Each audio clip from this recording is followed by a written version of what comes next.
Welcome, everybody, to another awesome podcast. I'm so excited to bring today to you our topic. So, this one comes to me today because I had a couple of conversations with two of my friends who both gave me some kind of a excuse, showing a little bit of resistance toward doing something in their business.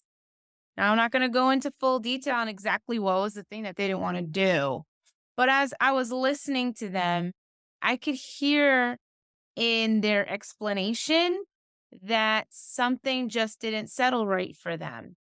Now, there may be times where you don't want to do something for a very specific reason. Maybe it doesn't align with your moral views or what you feel is comfortable, or maybe it's just not the direction you want to go in. And that's fine. Like, as long as you understand what it truly is that causes you not to make that decision. But I'm going to go into a little bit more about this word resistance because I feel like a lot of us, we have this inclination, especially if we are chronic negative thinkers or chronically surrounded by negative people and ideas. We can have this common ground where we feel more resistance to actually do the things that we know we need to do. And so I'm going to talk a little bit more about that and also the opposite, which is our drive. Our drive, like the term, if you use it as a verb, is to go, it's to move something like a vehicle. We drive a vehicle, that vehicle is going to go forward, it's going to keep going. So obviously, resistance is more of a stop, a halt, a pause before doing something, maybe not doing it at all, versus your drive, which is going to keep you going. Often, when we resist to do something, it's usually because either one, we're very uncertain about the outcome. Like, if you don't know what's going to happen as a result of what you're doing, it can be very hard to really do it. Honestly, to really just continue the work. And maybe that word work sounds daunting, like a lot to even comprehend. And you're like, I just don't really know why I'm doing this. You're uncertain.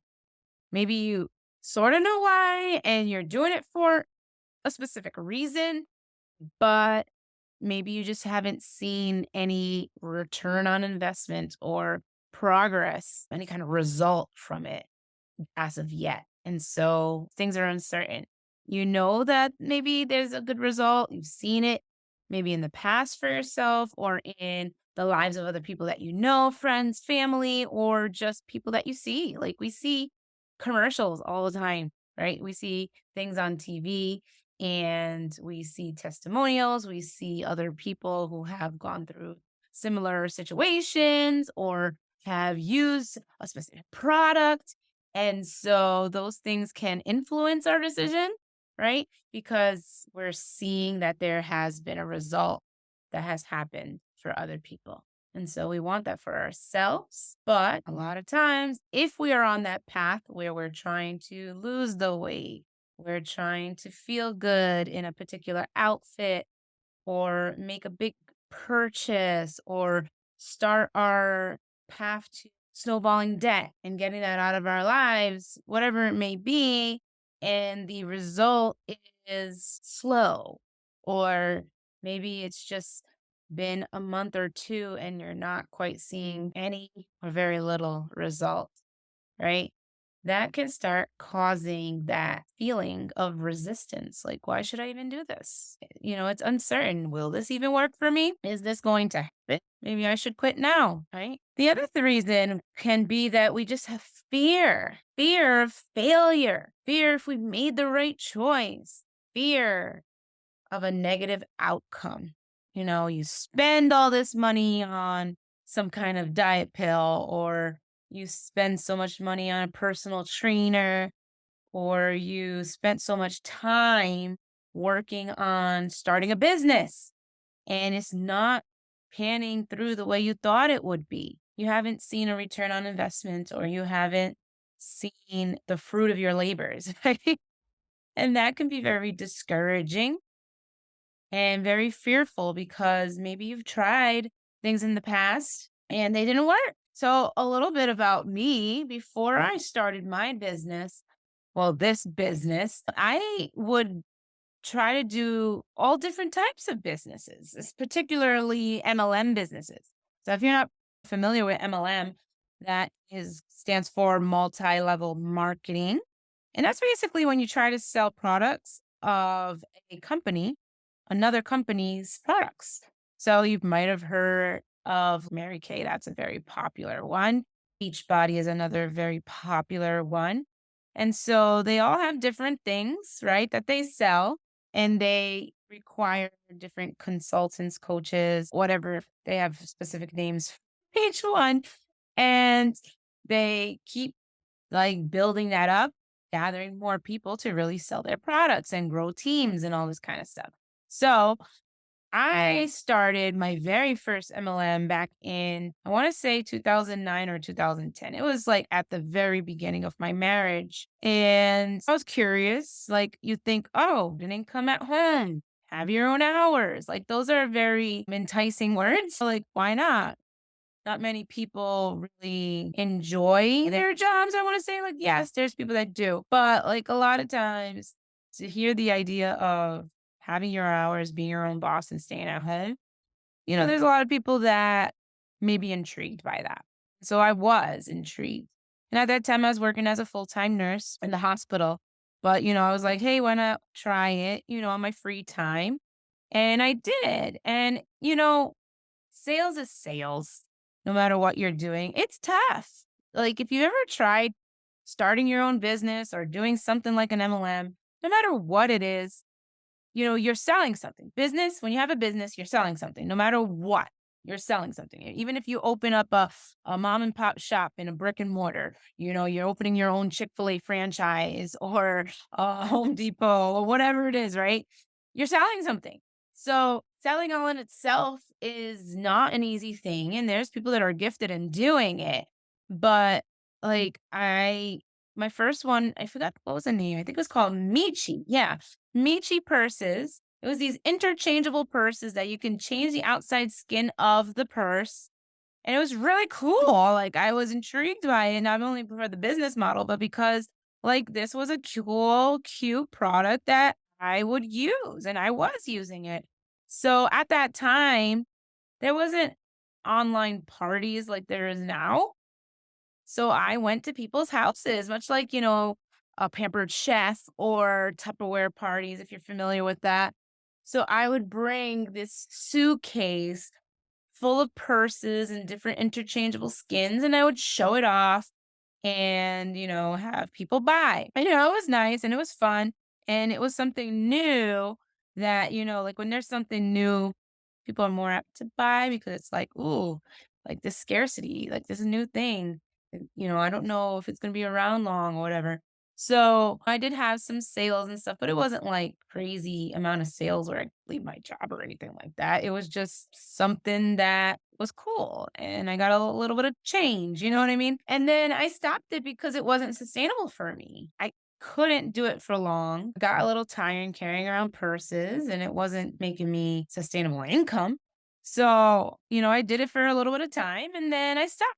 But then time after time, something else came. There was something else to sell. I can't remember what was the next thing after that. I think it was Beachbody that I did for a little bit of time. I just didn't know how to go about it. And back in the day, and yeah, I know there's still people like this, but there was people that were just really pushy and they would just kind of go out about it in a very non-friendly way, sleazy way. People use all different kind of words to describe MLMers. And so that's what I was taught. And I didn't like it. I didn't like being like that. That's not my type of personality. And if you know me personally, I don't like pushing things on people. Likewise, I don't like people pushing things on me.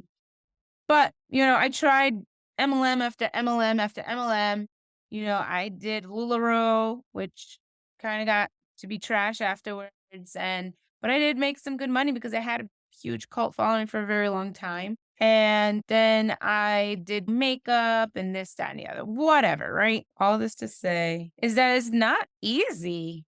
It's not easy starting something new and then start feeling like this negativity around it. And then comes the resistance. So as I tried different MLMs, I stopped. I was like, I'm done with this. I had this negative idea about it. I didn't want anything to do with it.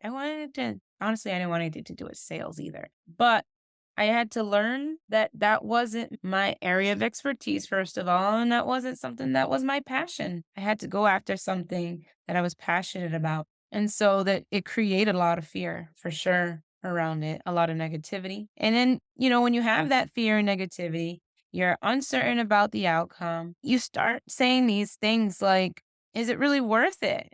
Is it worth this effort?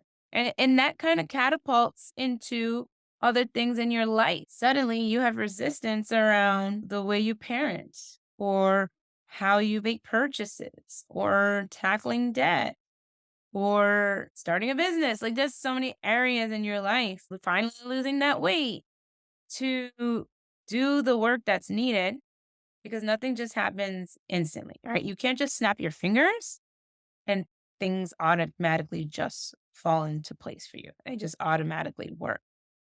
You have to do some level of work to get the result that you want. And so as I was talking to my friends, they were just like using the words like, I don't want to do it. I've done that before. It didn't really work. So I'm just not going to try this. I'm not going to try that. And I could hear the resistance in their voice. And I knew that they had a little fear behind it because of past experiences, right? Past experiences are big.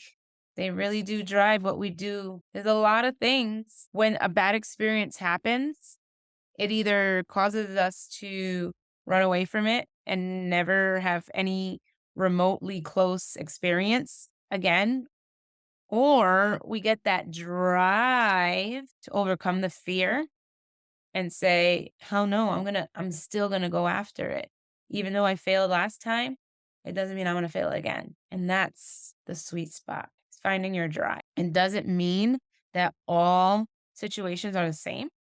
There may be times where you have to abandon ship for whatever reason, if it's something that's toxic and is not going to serve you well. But if there is something that you've tried in the past and it wasn't that it was toxic, it wasn't that it caused harm to you, but maybe there was something you didn't understand. Maybe there was a different approach or a way to go about it, and you just really didn't see that at first. Your perspective was maybe skewed based on something else, something that caused fear. I know when I was learning about sales for my own business, I had to look at it a different way. Instead of the way that I learned through MLMs, I'm sorry if you're someone listening today that does an MLM business, I'm not knocking it, I'm not knocking you, but it wasn't a right fit for me.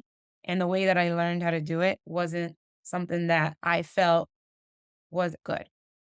When I used to do sales with MLM, it always caused fear in me. It caused me to have nervousness. I just didn't like it. And I knew that wasn't the approach I wanted to go at. And when I learned through a business coach how to go about sales calls and lead generation and all these things that we have to do in a business, and how they said, you know, we're here to serve, regardless if we're getting paid or not. We're here to just help people. And that's where the passion lies.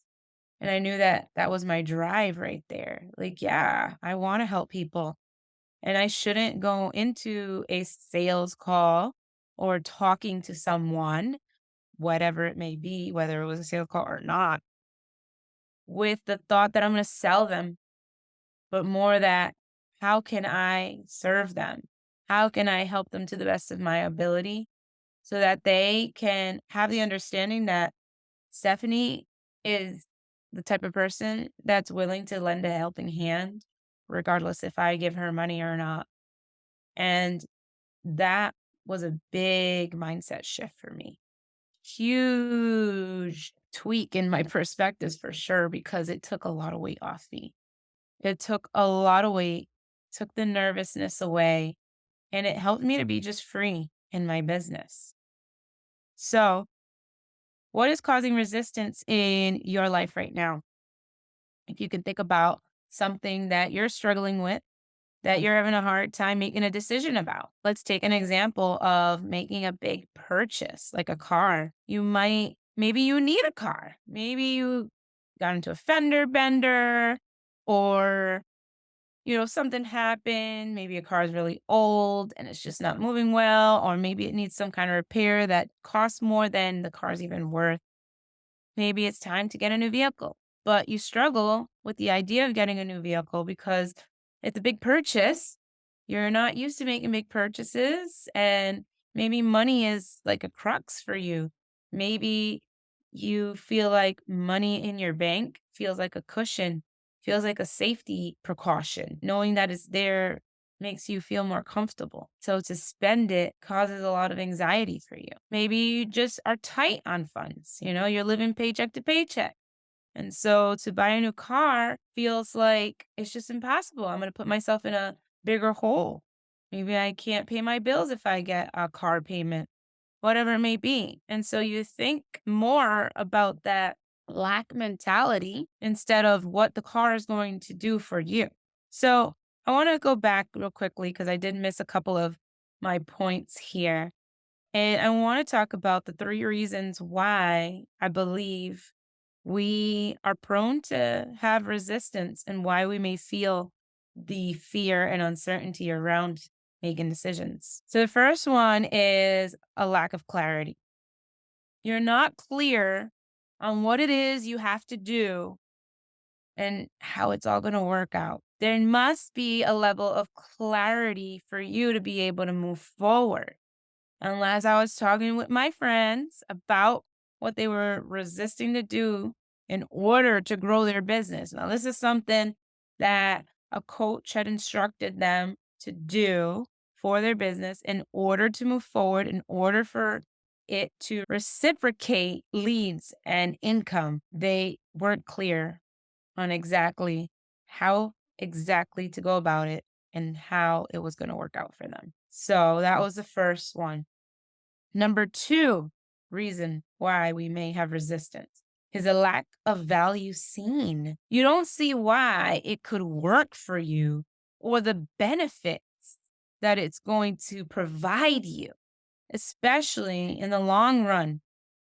This was a tricky one because sometimes, a lot of times, when there is something that we need to do, or there's a goal that we're trying to achieve, and there's specific tasks that needs to be done in order to get to that goal, we don't see the value of doing those tasks because we don't see the benefit immediately. A lot of us are looking for a quick fix or instant gratification, something to help us feel comfortable, because a lot of times doing the hard work causes us to be uncomfortable. We have to get uncomfortable a little bit. We just have to. It's part of the process. But thing is, it's going to come full circle and it's going to benefit you in the long run. And that's the value right there of seeing how it's going to benefit you through this journey. And sometimes it takes going through a journey. And it's something that I talk with my clients a lot about in their weight loss journey, because a lot of them are struggling to see past the scale, or they're constantly fixated on the number of the scale, whether it be every day or every week. And that can cause a lot of stress and a lot of delay in progress and results. So you need to be able to see the value in what it is that you need to make a decision about so that you can do it. The third one is the vision, the lack of vision. You can't see yourself getting to that finish line. You just can't see the future, but you need to start manifesting that future. You need to start putting yourself in that future. And I know there's like a lot of ways to kind of do this. If you're a visual person, one of the common themes, one of the common things that people do is create a vision board. I like doing them because it's fun. I am a visual person, and kind of the old-fashioned way is cutting out picture of the magazine and finding pictures here and there to kind of put up on your wall. I like to do it digitally on my laptop, and I love to create, so I often use my pen and iPad on Procreate and draw. It's fun for me. It's very therapeutic for me. But there's other ways to kind of do this where maybe you're writing out your story, your life story. Maybe you're good at writing. You can actually write a little novel.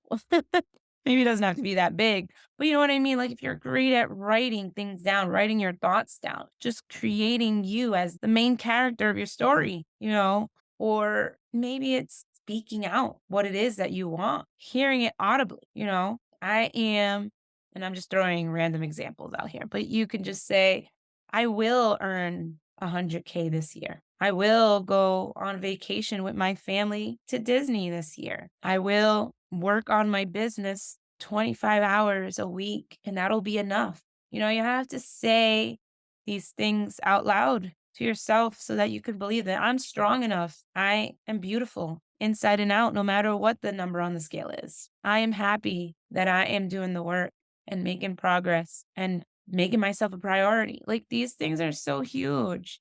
And so to be able to create the vision for yourself is going to help you really eliminate that fear. Because once you're clear on what it is you need to do, and you're able to see the value in it and also see yourself at that end goal, that fear is going to dissipate. And resistance will no longer be your hindrance, but instead, you're going to find your drive. Let's go back to making that car purchase. Now, you need a car. Your car is old, it went kaput. You can't afford to spend $3,000 to fix a car that's not even worth $1,000. And now you need to make a purchase for a new car. It doesn't have to be brand spanking new, but new to you, right? And so you can do your diligence with shopping around and seeing what prices are there and seeing if it's reliable, looking at the Carfax. Like that's doing your diligence. I'm not telling you to just go make a wild purchase for no reason. There's no way that in any of this, you should do a mindless move. Shouldn't be making a wild purchase just because. And you shouldn't go about your weight loss journey mindlessly eating and, not tracking the steps that you're taking in order to move forward. Like there is a strategy for everything, but we want to also remove fear around the tasks that you need to do. So, number one, get clear with why you're making this purchase. Get clear on what it is you need to do. I need to look around what's in my price range, look at the Carfax, is it reliable, etc., etc., etc.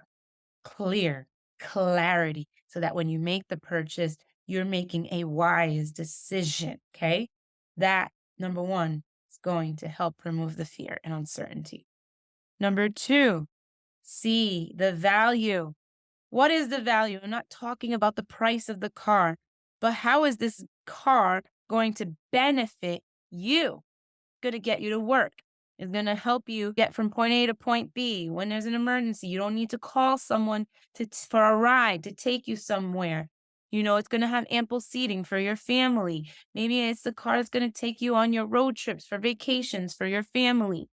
All these things. It's comfortable. It has enough room for you. It's not raggedy. It doesn't have a million miles on it. It's going to last you a long time.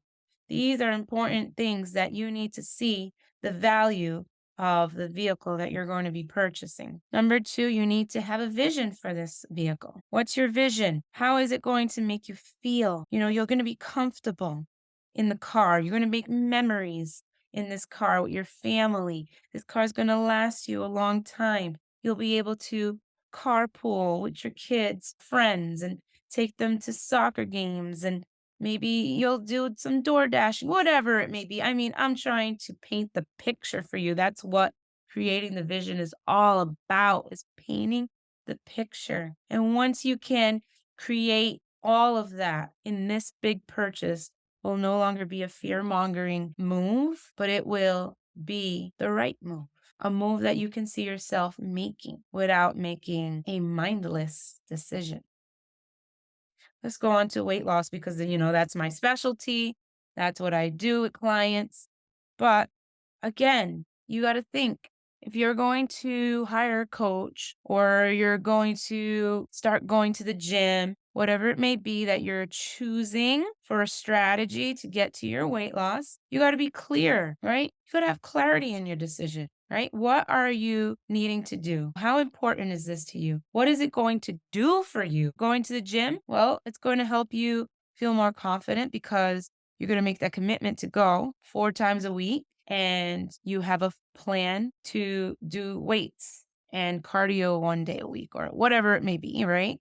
Or you're investing in a coach because you're clear that you need that type of accountability and handholding that that person is going to help you get from point A to point B because you can't do it on your own and you've tried and you know that this coach has the right strategies for you to make the right moves so that you can finally see the progress that you need. The value, what is the value? You have to see the value in it. How is it going to benefit you? You're going to get the weight off, right? You're going to get the weight off. You're going to start feeling comfortable in your clothes again, clothes that you've put away in the past, maybe before babies, or maybe years ago. And you're still waiting and wishing and hoping to be in those clothes. But you know, if you make this move, you make this decision, you're going to start losing the weight. You're going to start feeling confident. You're going to start having more discipline, doing the thing that you need to do to move the needle forward and get to that size 3 pants or size 8 pants, whatever it may be. The value is there because you know that you're no longer going to feel the way you used to feel. You're not going to be depressed about looking at yourself in the mirror. You're not going to be winded trying to chase your children or have a hard time getting up the stairs. You're not going to look disgusted at yourself. You're going to feel confident. You're going to be able to move around better and do sports with your kids. You're going to have something that you didn't have before. There's the value and the vision. What is your vision? Once you lose that weight, you're going to feel so good. You're going to be happier, confident. You're going to love the way you look. You're going to maybe buy clothes and not be scared to go try them on at the store. You're going to want to take pictures because before you used to hide before the camera. So now you're taking pictures. You're able to socialize more. You're able to talk and be with your friends and not think about your weight or what other people are thinking of you. The vision that you're seeing for yourself. You're going to go on vacation and you're going to wear a bathing suit that you're not scared to be seen in, right? That's the vision. So, how can we create your drive? You need to make sure that these 3 things are not missing when you need to make a decision. You need to have clarity, you need to see the value, and you need to create the vision for yourself in order to make a decision without resistance coming in and stopping you from making the decision for yourself. When you know that you need to make this decision, we need to eliminate uncertainty and fear. And that is the way that we'll be able to move forward. So now, knowing this, will you be able to make that purchase comfortably? Will you know that you're making the right decision? Will you be able to kickstart your weight loss journey and know that this is the right decision for you in order to move the needle forward so that you can see the end goal, the end result, the finish line, instead of having that negative thought process? I can't, I won't, it hasn't worked in the past, I'm scared. We need to eliminate the negativity and find the positivity in it. Even if it means that the right decision for you is to not make that purchase or to not start with a health coach or to not join the gym. Maybe it's another decision. Maybe it's something else. That can be still a decision though. What is the right move? Instead of having resistance and do nothing and create inaction, because that's what happens a lot of times. I hear so many times from people I talk to that are not clients, just people that I've talked to on a discovery call or just talking in the DMs, friendly conversation, how I can help them if they're in my Facebook group. They say, I don't have motivation. I don't have time. I don't have money right now. I don't like to work out. Oh, I can't meal prep. I don't like healthy foods. I'm picky. What is the common theme there? That conjunction, not, can't, won't, don't, that not, we got to take out.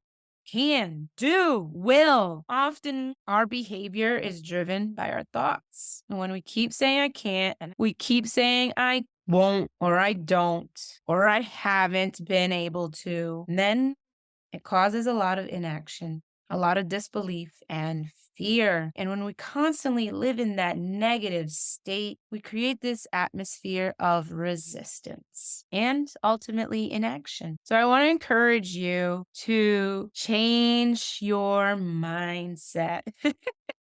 Let's start decreasing the negative self talk and start thinking about how we can start creating clarity, value, and vision for these decisions that are hard for us to make and start finding our drive. Because reality is, if you're waiting for motivation to happen so that you can actually do the work that you need to do, it ain't going to happen.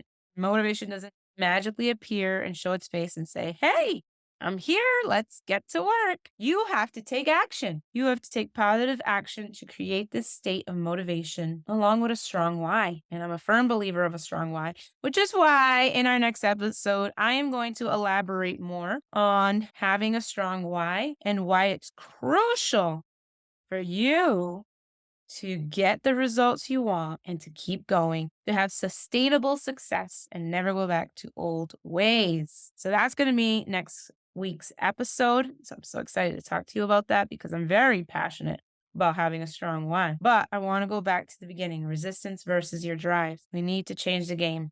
And it all starts with your perspective. It really does, which is why I was so passionate about this podcast talking about perspectives. So, how can we dial into our drive in order to get things done? First, we need to look at what is our desire. Is your desire to lose 20 pounds, 30 pounds? Is your desire to have a new reliable car? It's going to last you and take your family on road trips and make beautiful new memories in. That's ultimately going to save you money in the long run instead of keep putting into money that this old car is not going to last. You got to think of the overall benefit.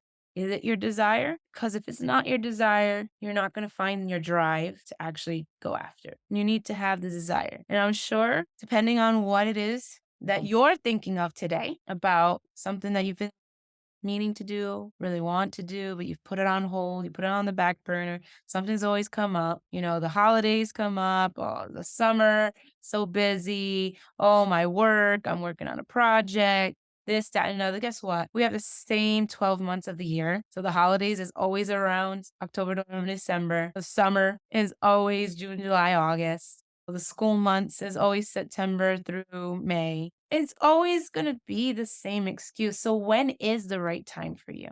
When is it going to be the right time? You got to stop saying that. I said that quite a few times myself, and it never was the right time. It never was. I just had to take positive action to change the narrative for myself. And that changed everything for me. I'm so glad I did. And I stopped waiting and I started doing because I never would be where I am today if I just continued waiting. So, what is your desire today? Do you desire to have a body that is healthy and moves with you, that you feel comfortable in your skin? And if it is, how bad do you want it? And it doesn't have to be weight loss. I'm talking about anything. What is your desire and how bad do you want it? And there is where you'll find your drive to keep going, to chase after what it is, and to make the decision without resistance. So that's it. That's what I have for you today in today's podcast. And I hope it was encouraging to you, inspiring to you, and that you are able to use today's content to help you with any decisions that you've been trying to make to better you. That's what it ultimately comes out to ultimately benefit you in your life, to be able to have a positive one and make the right choices and have success around it. But it starts with you taking positive action and having clarity, value seen, and vision so that you no longer have resistance, but you find your drive and you're able to keep going. So next week, we'll be talking about your why. And I hope you all have a fabulous day. And I hope you can join me next Tuesday on Mommy Never Takes a Break. Bye, everyone.